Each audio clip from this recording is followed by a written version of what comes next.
masallaci. Zan maimaita wani abu da ya faɗa, duk da wasu za su ji maganar da nauyi, amma taimaka nauyi ko kar taimaka ita ce gaskiya.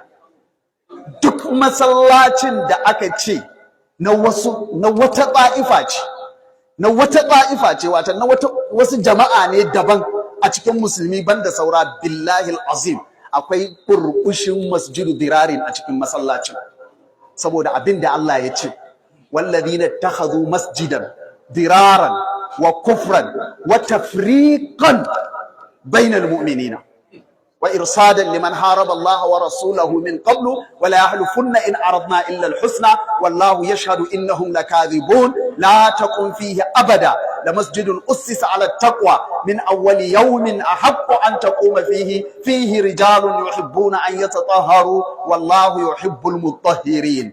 dan haka in aka ce wannan masallaci ne ana nufin wajen Allah ne, ba wani wanda yake gina masallaci ya ci gaba da zama nashi. Da ka gama gina masallaci ya koma Allah, shi kuma Allah contract ya baka, ya riga ya biya ka tinkan kafara. Man bana lillahi masjidan bana Allahu lahu baitan fil janna. Allah ya riga ya biya ka, saboda haka ba sauran haƙƙinka na mallaka. Yanzu haƙƙinka na hidima ne, kaman wakili ne, kaman custodian ne, kaman hadimi ne na Allah a cikin wannan masallaci, sai dai ka ci gaba da hidima. Shi yasa muna yawan ba da kissan Imam Abu Hanifa ko, wanda iyalin sarkin musulmi a wannan ranar sarkin musulmi yayi rantsuwa yace idan iyalinsa ta kwana a garin da yake mulki to ita ba matarsa bace, in ta kwana a cikin ƙasan da yake mulki ita ba matansa bace.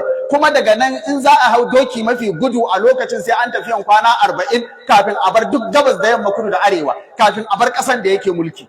Aka rasa yadda za a yi, aka tambaya al-Imam Abu Hanifa ya ce abu mai sauki, ta shiga masallacin kofar gida ta kwana, gobe ta koma ɗakinta. Saboda in ta kwana a masallaci ta fita daga cikin ƙasan da Amirul Mu'minin ke mulki, domin cikin masallaci ba mulki yake ba, hidima yake yi.